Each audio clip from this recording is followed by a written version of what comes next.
nessa noite do dia 19 de julho, nós estamos recebendo o Alan Gouveia, do ID, que vai estar trabalhando conosco o tema Saúde, Doença e Espiritismo.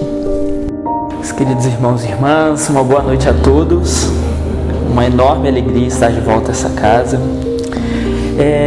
Eu gosto sempre de dizer as motivações que nos trazem, que nos levam a pensar e a refletir sobre determinados temas, mas eu gostaria de, antes mesmo de dizer quais foram as motivações desse estudo de hoje, eu gostaria de compartilhar com vocês um trechinho de um livro que eu li recentemente, que vai introduzir então as nossas reflexões, né? E esse livro chama O Lugar Escuro. Trata-se, na verdade, de uma biografia que uma jornalista lá do Rio de Janeiro, ela tem oportunidade de falar de um trechinho da sua própria vida, né? Que, na verdade, ela vai contar um pouquinho da história dela com a sua mãe. Então, essa jornalista, né, chamada Heloísa Seixas, ela começa contando a historinha dela com a sua mãe da seguinte maneira. Foi no dia em que minha filha saiu de casa que minha mãe enlouqueceu. Não foi gradual, era um sábado. Exatamente naquele dia, minha filha completava 22 anos de idade. Sábado, 16 de fevereiro de 2002, 8 horas da manhã. Talvez eu não pudesse precisar o momento se não fosse o aniversário, a mudança da menina. Mas foi como aconteceu. Minha mãe enlouqueceu num sábado de manhã. Morávamos juntas, as três. Minha mãe com 79 anos de idade, eu com 49 e minha filha com 22. Mamãe passaram uma semana viajando em uma dessas excursões da terceira idade em Caxambu. Chegaram na véspera. Tínhamos acordado bem cedo, minha filha e eu, para esperar o caminhão da mudança, e nós estávamos na sala, conversando, quando mamãe apareceu. Toda arrumada, a roupa impecável, sempre fora muito vaidosa. A calça bege, a blusa estampada, o colar de marfim, tudo combinando. Os cabelos bem penteados, um pouco de pó de arroz nas faces, batom. Sorriu ao nos ver.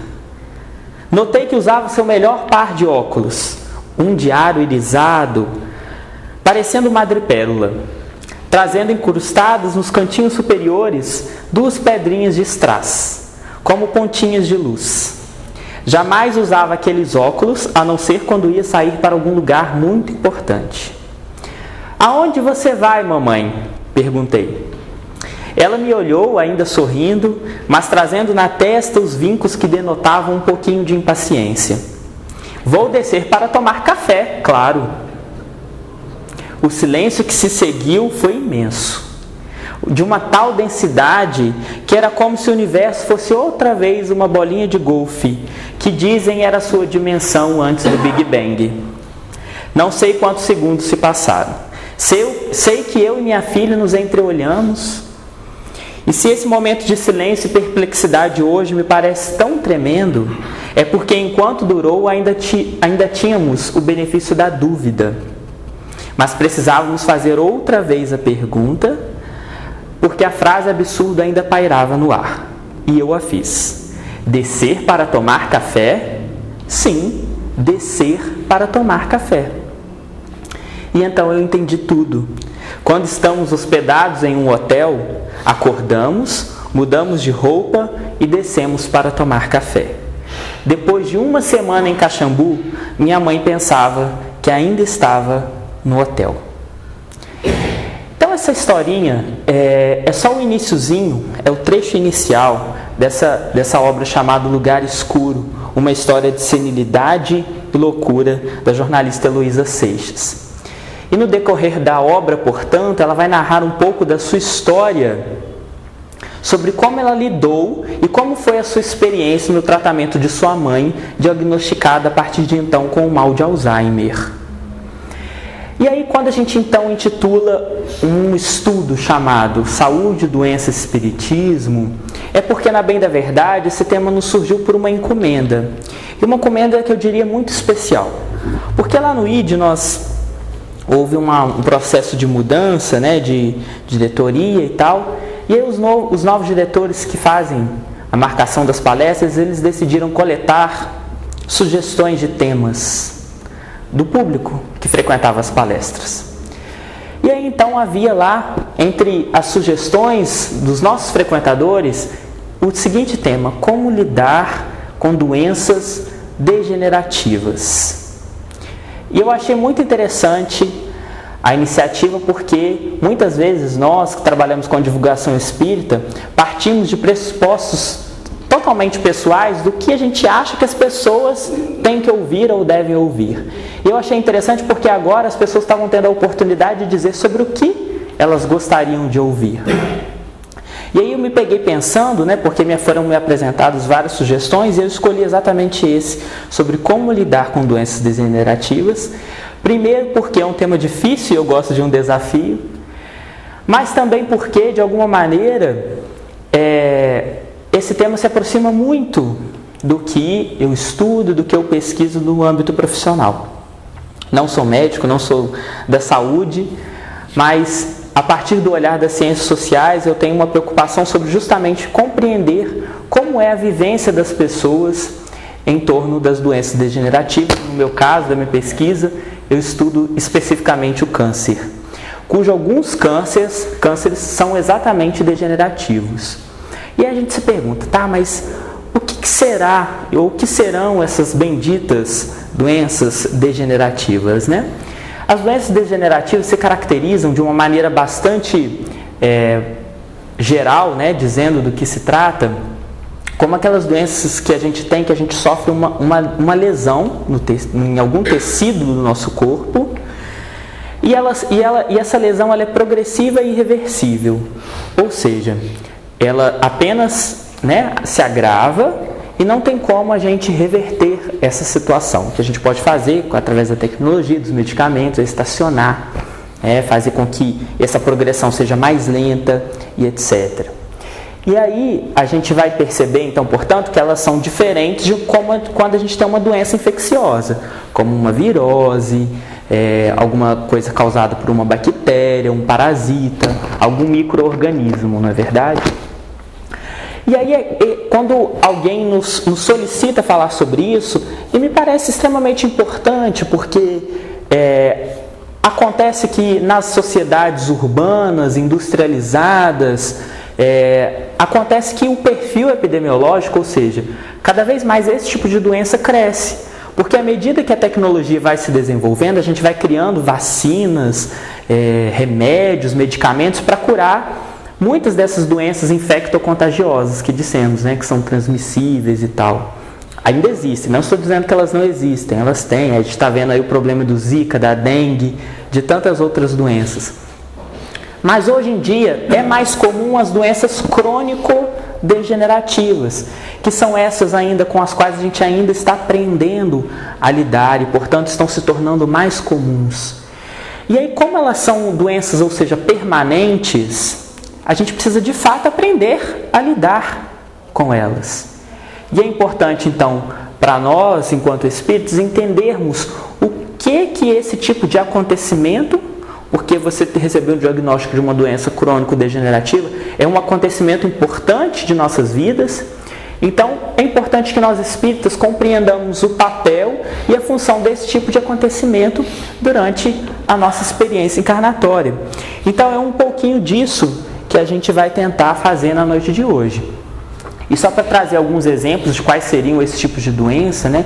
E aí eu tenho certeza que todos nós de alguma maneira conhecemos, ouvimos falar, temos na família alguém com esse tipo de doença. A gente poderia dizer, por exemplo, que são doenças degenerativas: o Alzheimer, o Parkinson, a esclerose múltipla, alguns tipos de câncer, reumatismo, diabetes, hipertensão. Todas essas doenças aí que estão se tornando cada vez mais comuns, que estão associadas ao fato de hoje em dia vivermos mais, né, vivermos durante mais tempo, estão extremamente comuns no cotidiano e a gente precisa aprender a lidar com elas, não é verdade? Então aí, como eu disse, o nosso estudo e a nossa reflexão hoje está numa dimensão que é extremamente da experiência, ou seja, da vivência. Não vou dar aqui fórmulas do ponto de vista da saúde, nada disso. O que a gente vai pensar hoje é muito mais sobre como viver, como lidar, como entender o papel do sentido espiritual. E é importante a gente também sempre pensar que, e aí isso não estava claro quando a pessoa sugeriu, mas a gente tem que pensar esse tema sobre dois vieses. Primeiro, sobre o viés de quem foi diagnosticado com uma doença dessa, a perspectiva do paciente, mas também uma outra que eu diria que às vezes é tão importante quanto, que é a de quem cuida, que é do familiar, a doente querido, que às vezes sofre tanto quanto a pessoa que foi diagnosticada. Então a gente vai tentar ao longo do estudo pensar essas duas possibilidades do como lidar com essas doenças, E aí a gente vai voltar então um pouquinho à história da Heloísa para cotejar algumas experiências ou algumas sensações que ela teve durante a experiência com a mãe dela, E aí ela vai dizer, por exemplo, que... E aí é muito engraçado porque como essas doenças não têm uma causa, como eu disse, extremamente, digamos assim, localizada como um parasita, a gente fica buscando, razões, explicações.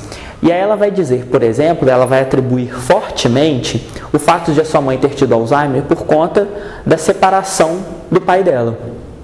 Ou seja, por conta de uma perda, Então, segundo ela, seria um processo, uma resposta física a um processo que é emocional, digamos assim, psicológico.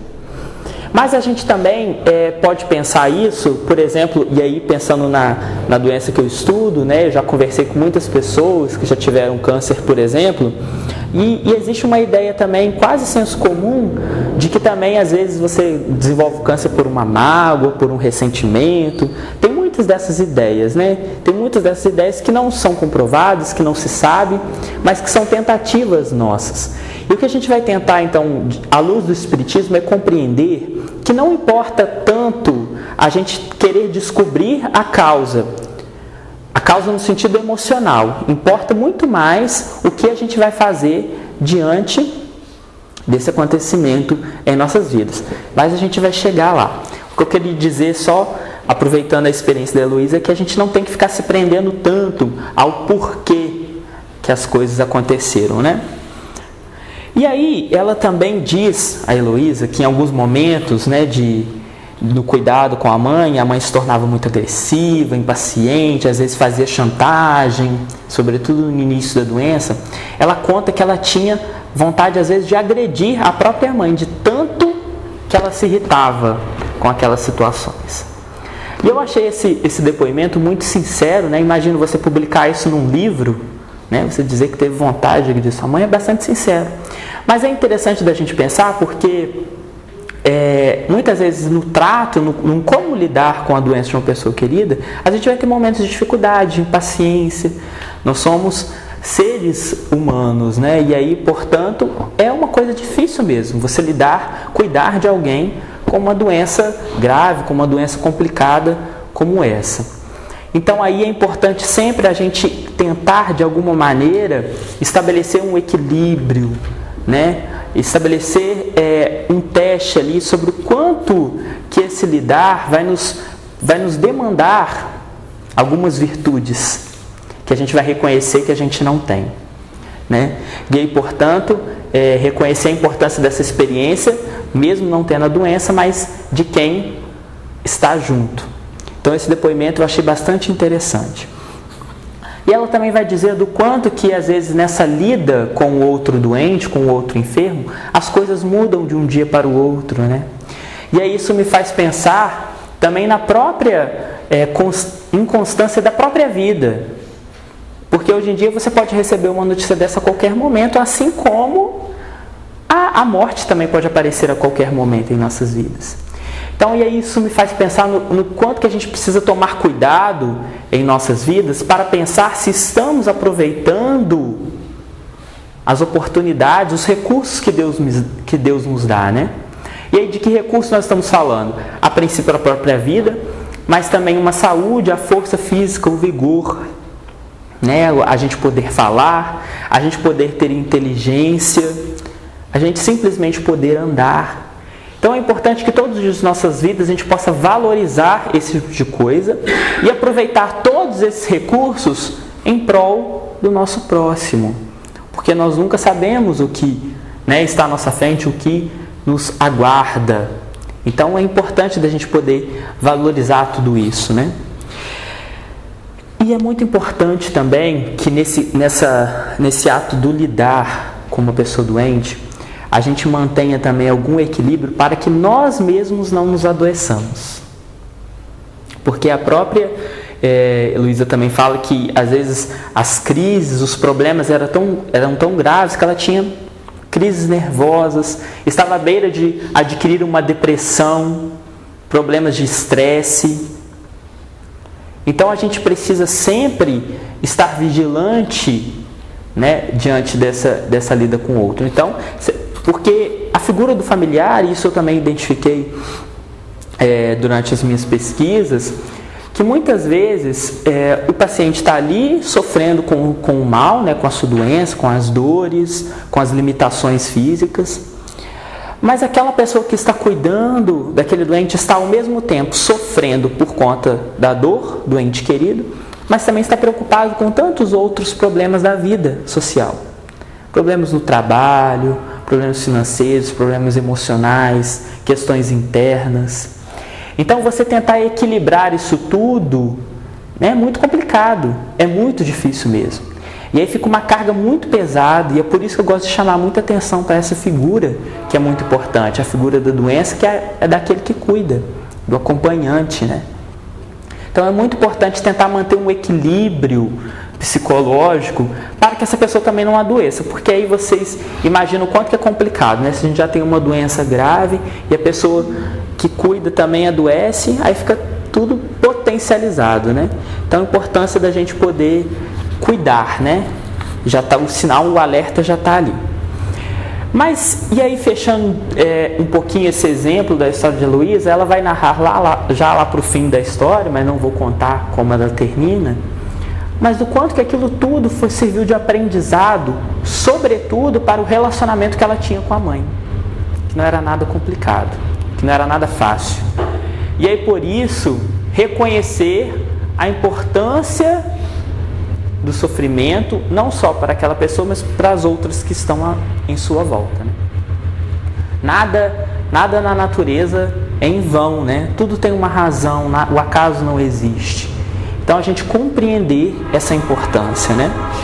E aí a doença, a situação de doença é sempre uma necessidade de aprendizado. É sempre uma necessidade de a gente tirar uma lição de nossas vidas. Eu diria que mesmo quando a gente pega uma doençazinha com a qual a gente é fácil de lidar, mesmo uma virose, qualquer coisa que a gente tenha, e eu tenho certeza que todos nós já tivemos alguma coisa, eu tenho certeza que no mínimo isso serve de um alerta, de alguma coisa. Olha, não está indo tudo muito bem, né? Vamos dar uma paradinha, vamos refletir um pouco sobre como nós temos conduzido as nossas vidas, o que temos feito.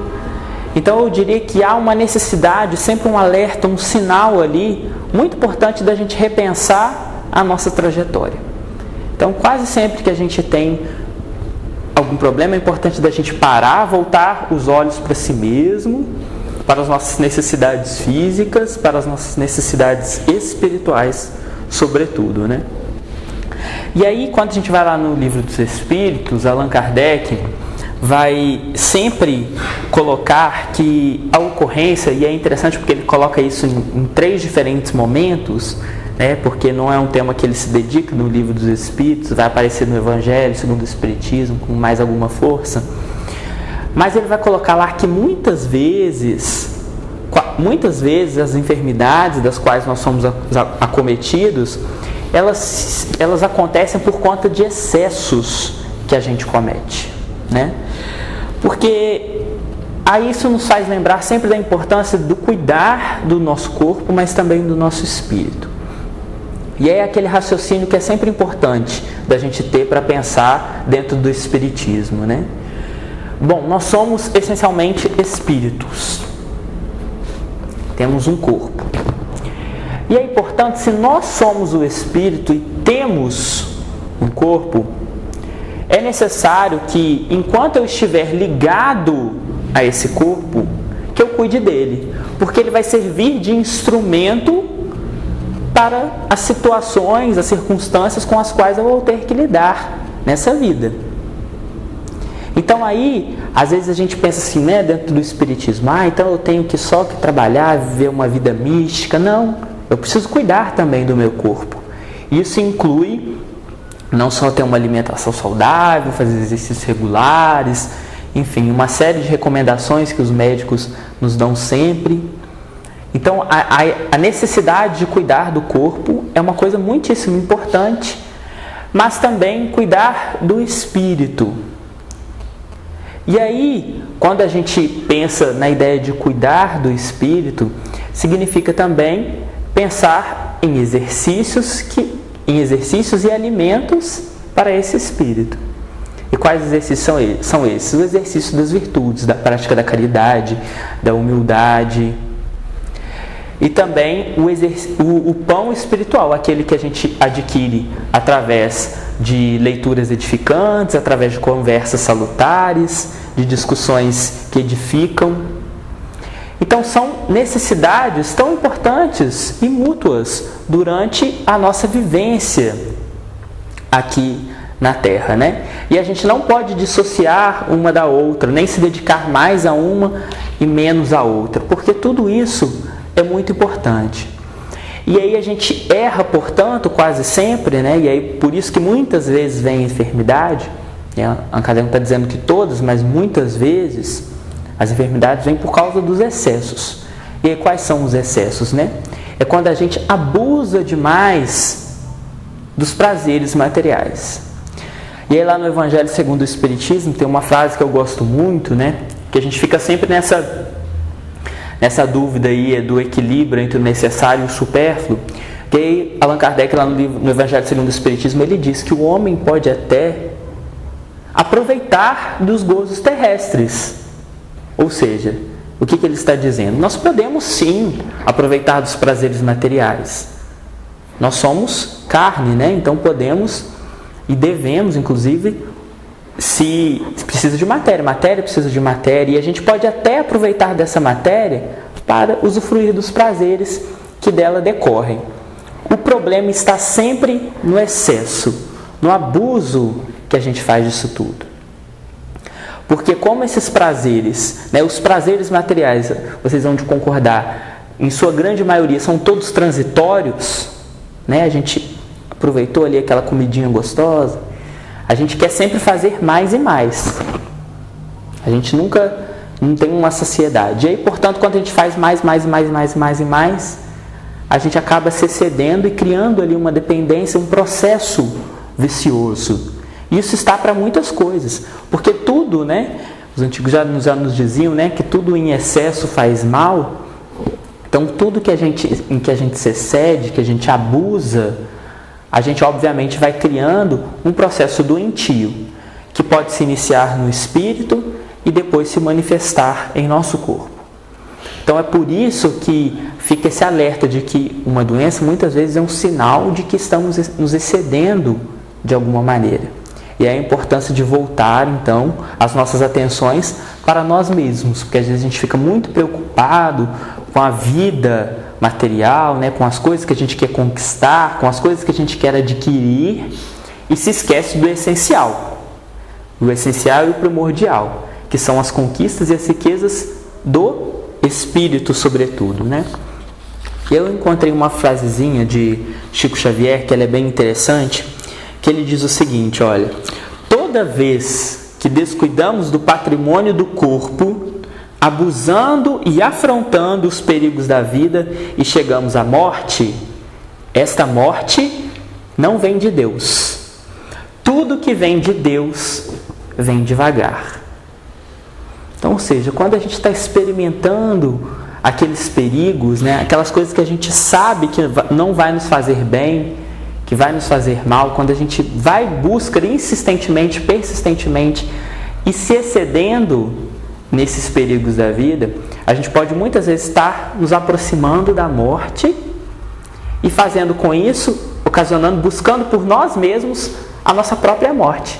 E aí não vem de Deus, porque o que vem de Deus vem devagar.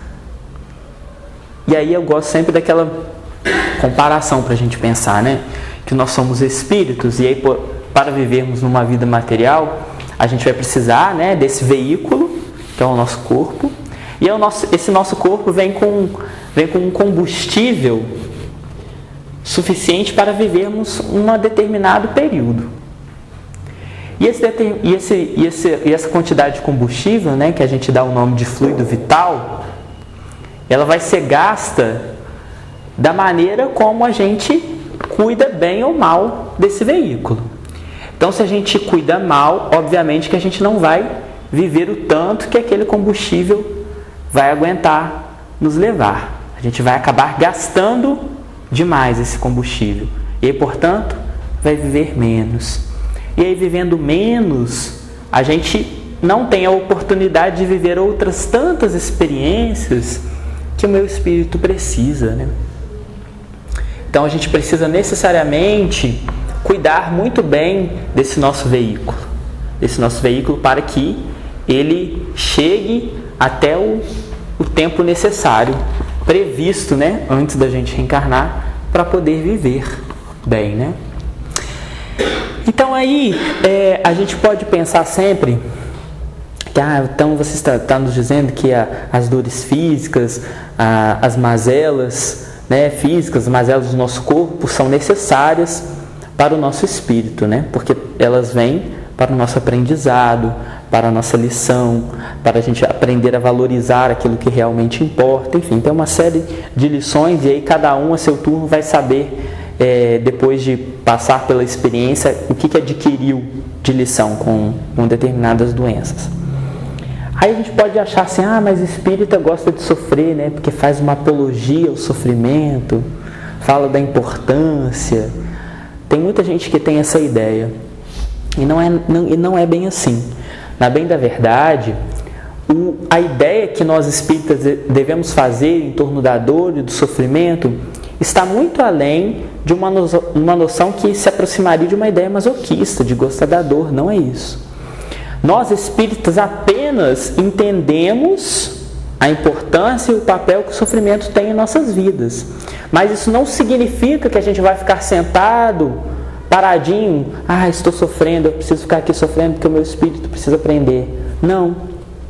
Ao contrário, a gente tem que, diante dessas circunstâncias, justamente buscar vencer essas dificuldades. É justamente vencer essas vicissitudes, né? Porque eu tenho certeza que essas lições que o nosso espírito vai adquirir é justamente nessa tentativa, está justamente nessa caminhada, nessa trajetória por vencer as dificuldades. Então, tudo que estiver ao nosso alcance para poder vencer as dificuldades, nós devemos lançar mão para viver mais e melhor, com qualidade e com conforto, né? É uma busca legítima, até porque isso está para a ideia de conservação do nosso corpo material, né? A gente pode, inclusive, aproveitar os prazeres materiais. O problema está no abuso, está no excesso, lembrando as palavras de Allan Kardec. E aí, se a gente puder pensar que nós somos seres essencialmente espirituais e vivemos uma vida momentaneamente material, é preciso sempre lembrar que nenhuma dor é infinita, nenhum sofrimento é infinito, né? E aí, mesmo quando a gente tem uma doença crônica, ou seja, que pressupõe um tempo maior, né, de lidar com elas, a gente tem sempre que pensar que diante da vida espiritual isso é só um pedacinho, é só um pouquinho, né, do que a gente ainda tem pela frente. Porque não há mal que dure para sempre, né? como estava como Chico gostava de colocar lá na sua cabeceira. E lembrar sempre que isso também passa. Porque muitas pessoas, por exemplo, se queixam. Mas agora com essa bendita doença, né, com esse diabetes, não sei o que lá, agora eu vou precisar tomar remédio todos os dias. A gente toma banho todos os dias, a gente come todos os dias, a gente dorme todos os dias, né? Tantas coisas que a gente precisa fazer todos os dias, tomar remédio vai ser apenas mais uma. E que bom que a gente tem o recurso do remédio, não é? Para a manutenção desse corpo que a gente tem. Então a gente precisa parar de olhar o copo meio vazio, passar a olhar ele mais cheinho e ver o que ainda nós temos de potencialidade, de possibilidade de oferecer. Lembrando sempre do sentido da encarnação, lá naquela questão que eu adoro do Livro dos Espíritos, 132, né? Finalidade dos Espíritos, da encarnação dos Espíritos, é chegar à perfeição. E uma das condições para chegar à perfeição é colocar o nosso espírito em condições de suportar a parte que me toca na obra da criação. Então eu tenho certeza que mesmo uma pessoa que esteja enferma, eu tenho certeza que ela tem um papel nessa obra da criação. Nem que seja dar trabalho para o outro que vai precisar aprender a ter mais paciência, a ter mais tolerância. Então até nisso a natureza ela é muito sábia.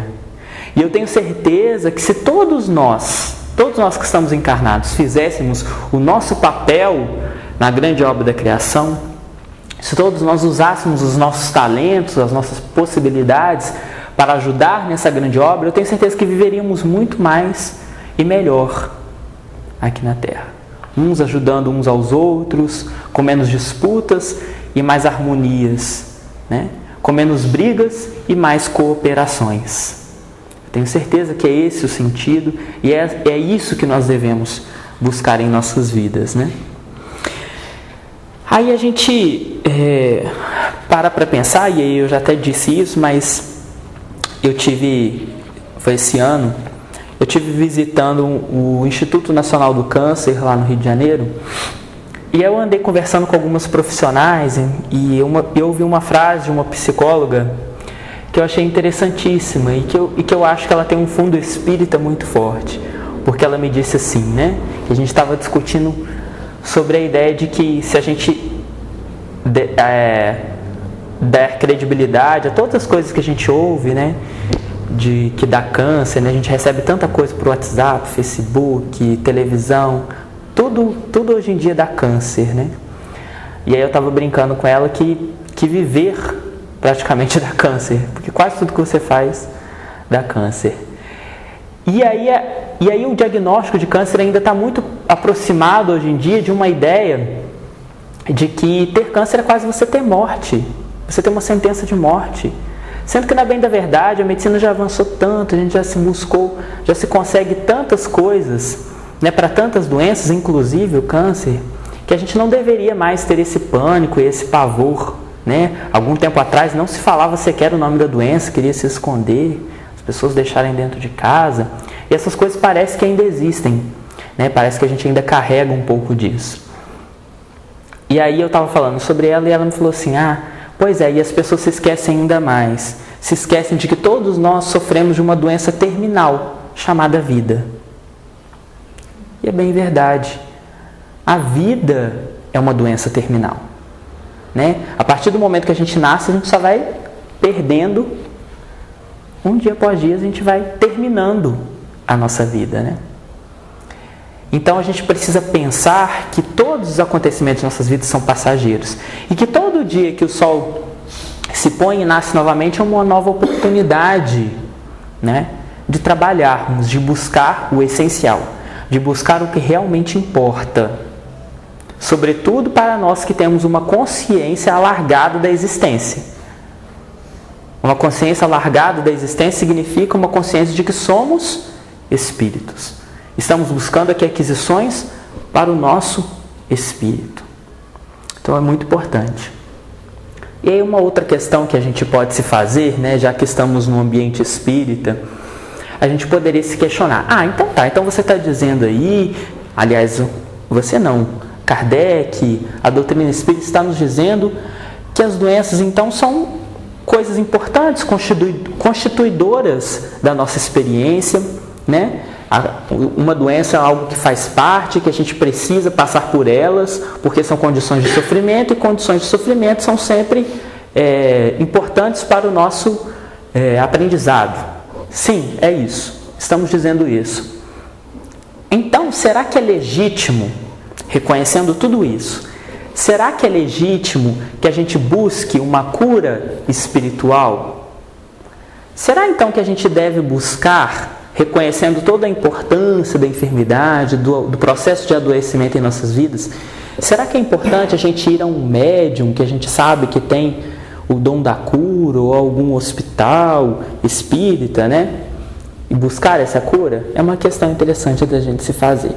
E aí eu mesmo me fazendo essa questão, eu me lembrei daquele trechozinho, né, para quem assistiu ao filme do Chico Xavier, ou para quem leu a biografia dele.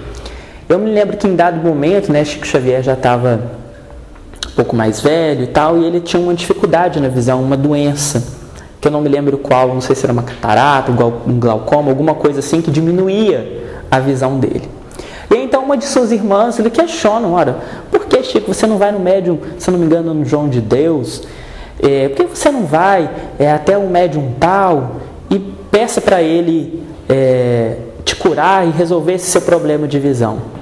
E aí Chico Xavier, muito inteligentemente, muito sabiamente disse, olha, eu prefiro ter essa doença porque desse mal eu já conheço. Eu prefiro ficar com esse mal porque esse mal eu já conheço. E aí a gente pode lançar algumas reflexões sobre isso, né? Por que, né, Chico Xavier estava dizendo que desse mal eu já conheço? Porque eu tenho certeza que Chico Xavier ele tinha um conhecimento muito profundo das necessidades, das leis espirituais, das leis morais, das leis que regem a vida na Terra. E tenho certeza também que ele, dentre todos os espíritos que estiveram aqui na Terra, já alcançaram um conhecimento muito largo de si mesmo. Chico Xavier tinha um conhecimento muito grande de si mesmo. E eu tenho certeza que ele já sabia, por exemplo, que aquele acontecimento, né, que era o seu problema de visão, era algo pelo qual ele precisava passar para a aquisição do seu espírito. E aí ele sabia, e ele tinha certeza que se ele fosse ao tal médium, como a irmã dele lhe havia recomendado, ele iria obter a cura.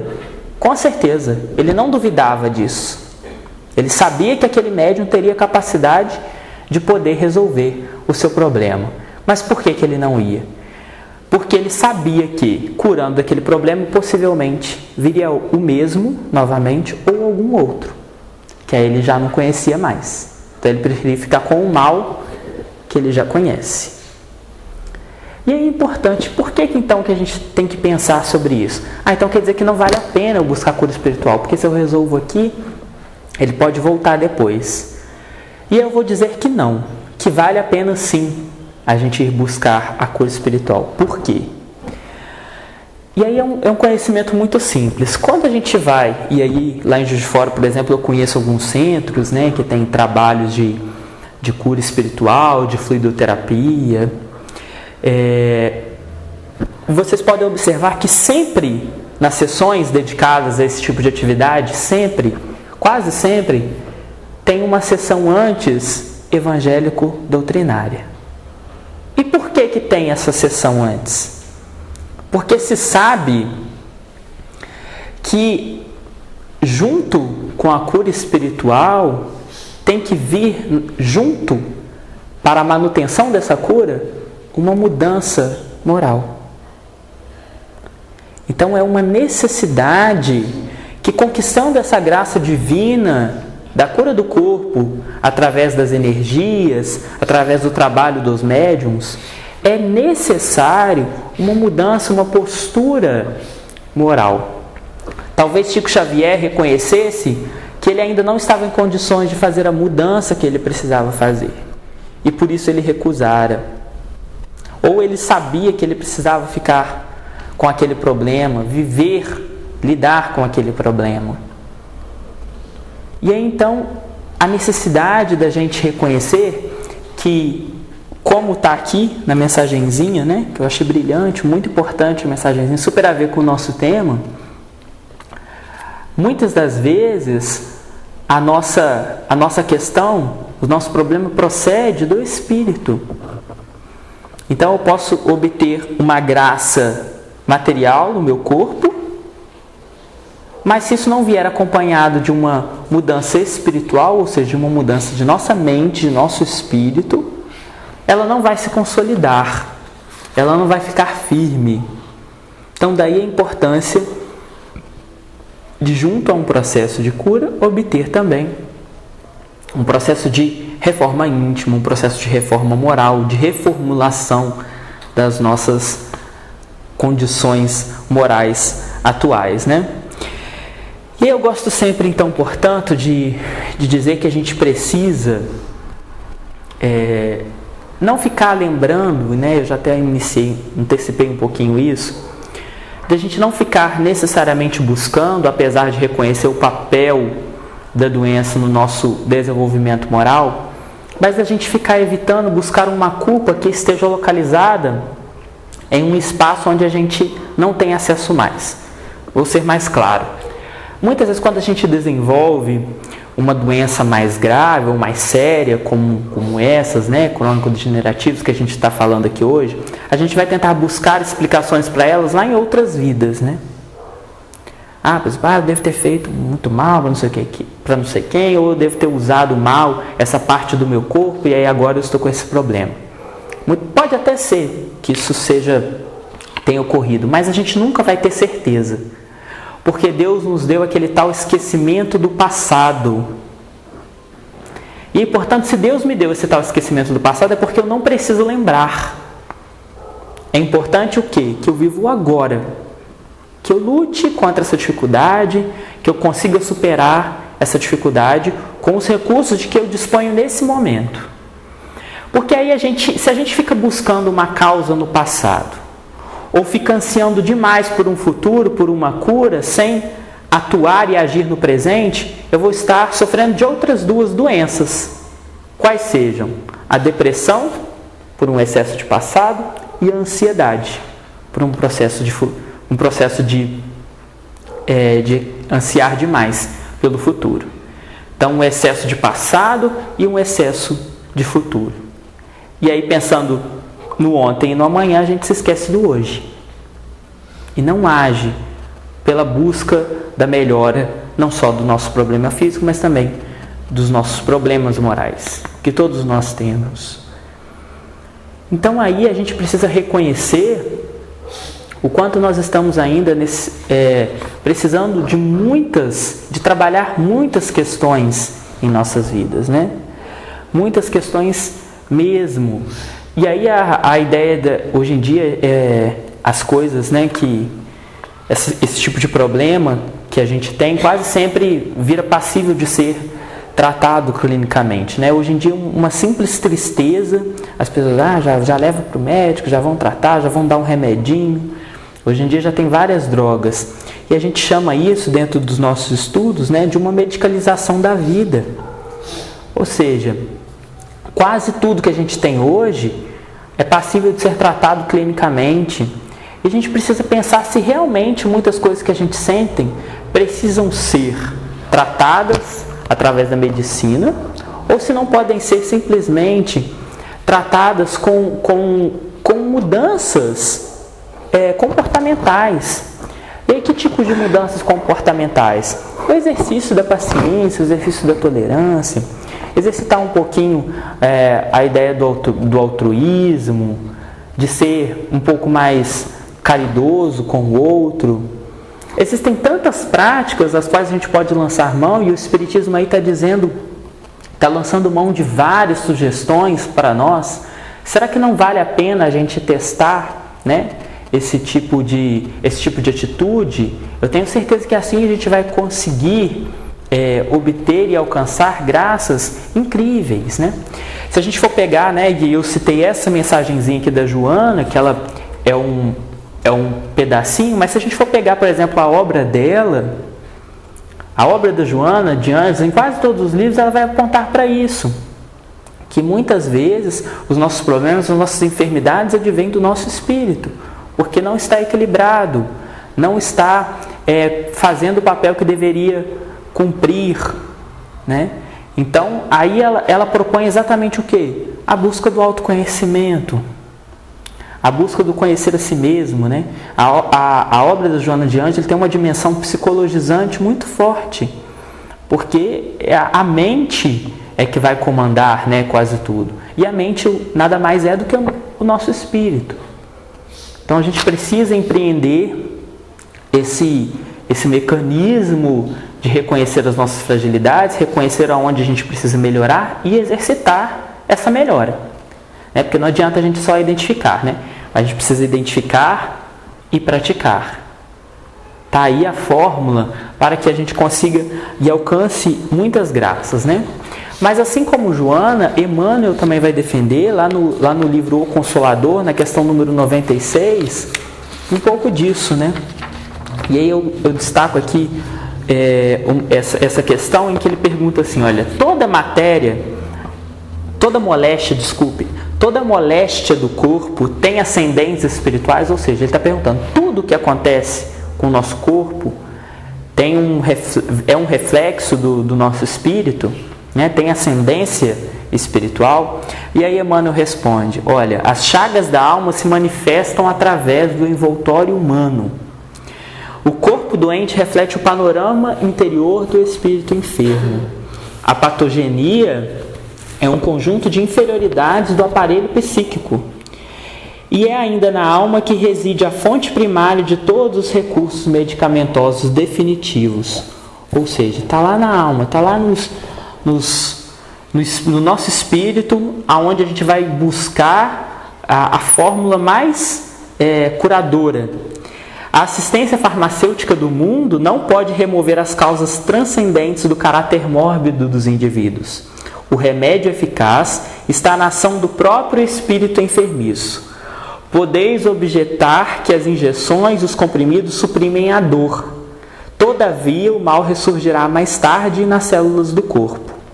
Indagareis aflitos quanto às moléstias incuráveis pela ciência da terra. E eu vos direi que a reencarnação em si mesma, nas circunstâncias do mundo envelhecido nos abusos, já representa uma estação de tratamento e de cura, e que há enfermidades da alma tão persistentes que podem reclamar várias estações sucessivas, com a mesma intensidade nos processos regeneradores. O que Emmanuel está nos dizendo, em essência, é um excesso de materialismo de nossa parte. Enquanto ainda formos tão presos às questões do corpo, às questões que ainda acrisolam, que ainda nos prendem a essa coisa tão terra-terra, a essa necessidade, a essas necessidades tão absurdas que a gente cria, e a gente está vivendo numa sociedade cada vez mais consumista, né? Quanto mais a gente vai evoluindo enquanto sociedade, enquanto civilização, mais necessidades materiais a gente vai criando ao mesmo tempo transtornos e doenças que são características desse imediatismo terrestre e também desse materialismo que a gente parece cada vez mais cultivar. E se a gente considerar então, portanto, que essa coisa das doenças, né, vão nos aproximar ou vão nos colocar diante de uma ideia de fim da vida, né, como uma experiência limite, um evento limite de nossas vidas, se a gente para pensar que quando essas pessoas sofrem, e a gente, por exemplo, pode pensar nessas celebridades aí, né, que tem câncer ou tantas outras doenças, elas vão quase sempre lá na televisão contar da sua história com a doença, mas todas elas, se vocês vão concordar comigo, contam também um pouquinho da sua história de vida, não é verdade? Lembra lá da infância, de como viveu. Então isso aí já nos serve de pista desse alerta de que eu falava há pouco, desse sinal, né? Será que essa experiência da doença não é para a gente repensar essa nossa vida? Não é para a gente repensar os nossos dias, né? o que a gente tem feito, né? A gente parar um pouquinho nessa coisa, dessa rotina, que cada vez mais vamos trabalhar para conseguir, para não sei o que lá, e cada vez mais buscar coisas que estão muito distantes do que a gente veio buscar aqui na Terra. E eu não estou dizendo que a gente tem que abrir mão do nosso trabalho, das nossas obrigações materiais, não é nada disso. Mas é a gente poder tentar equilibrar de alguma maneira, né, as demandas do mundo material que está à nossa volta e equilibrar e tentar buscar uma coerência e uma consonância com as aquisições do nosso espírito, né? Que é sempre uma necessidade de trabalho. E aí, quando a gente nos coloca, então, portanto, diante da dor, da perda, né, se for o caso de acontecer, diante de uma situação de doença, que também às vezes acontece, e afinal sofremos todos de uma doença terminal chamada vida, se isso não acontecer, eu gosto sempre de lembrar de uma metáforazinha que também está lá no Livro dos Espíritos, que eu acho muito sensacional. Allan Kardec nos recomenda que quando a gente passar por essa experiência da perda, entre aspas, de um ente querido, a gente se lembrar que estamos numa prisão, que estamos todos nós presos em uma cela mesmo, grades. E aí dentro dessa cela nós estamos com alguém que a gente ama muito, uma pessoa que a gente já gostava antes de estar ali preso, ou que a gente se afeiçoou estando ali junto com ela nessa cela. Mas aí, por qualquer circunstância da vida, chega a hora em que essa pessoa que está ali conosco ganha liberdade novamente. Ela vai poder sair daquela prisão. E aí, se a gente amou de verdade aquela pessoa que está ali com a gente, se a gente conseguiu nutrir um sentimento altruísta de amor, né? Porque o amor verdadeiro, ele não é egoísta, ele não quer ter posse da pessoa. Se a gente tem um amor de verdade por ela, eu tenho certeza que a gente vai se sentir feliz por ela estar livre novamente. E consciente de que a despedida é temporária, porque o reencontro é sempre possível dentro da grande família universal. E de fato a nossa encarnação é uma prisão. Nós estamos presos ao nosso corpo. À medida, portanto, em que a gente desencarna, sofre o processo da desencarnação, a gente está livre novamente. E isso vai acontecer para todo mundo.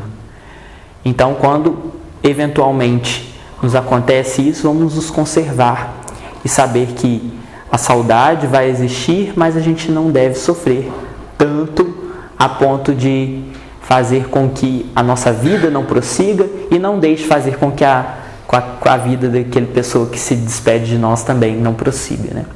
Então esse é um conhecimento extremamente importante. E aí se a gente parar para pensar que a sugestão que nos foi feita a pedido do público, né, como lidar com doenças degenerativas, eu arriscaria dar uma resposta. Eu acho que como lidar com doenças degenerativas deve ser a mesma forma de lidar com a própria ideia de vida. É através do trabalho, é trabalhando, é na busca ativa da melhora de si, do seu mal, se for na perspectiva do doente, mas também trabalhando para minorar ou para minimizar a dor daquele ente querido que está sofrendo. Então, como lidar sempre através do trabalho? Seja o trabalho íntimo que nós vamos fazer por melhorar os nossos próprios defeitos e as nossas dificuldades, seja o trabalho braçal, que também nos serve sempre de grande aprendizado para o nosso espírito. E aí, pensando nisso, eu trouxe uma outra frasezinha de Chico Xavier que eu acho fantástica, que ele diz assim, toda vez que a justiça divina nos procura para acerto de contas, se nos encontra trabalhando em benefício dos outros, manda a misericórdia divina que a cobrança seja suspensa por tempo indeterminado. Então, ou seja, se nós estivermos fazendo o nosso papel, se estivermos trabalhando proativamente na seara de Deus, eu tenho certeza que os acertos de contas que todos nós temos a fazer serão suspensos por tempo indeterminado. Então fica aí uma recomendação dos Espíritos para como lidar, não só com as doenças degenerativas, mas sobre como lidar com todas as dificuldades, com todos os sofrimentos, com todas as vicissitudes que a vida vem a nos apresentar. Mas ainda que reconheçamos que todas essas dificuldades são super complicadas, a gente sabe que, como ainda somos seres muito inferiores, a gente pode ainda muitas vezes escorregar, sentir uma profunda revolta.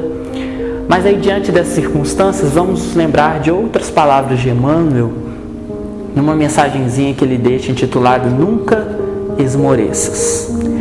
Alma fraterna recorda, os momentos infelizes parecem noites de crise, em que o céu lembra um vulcão.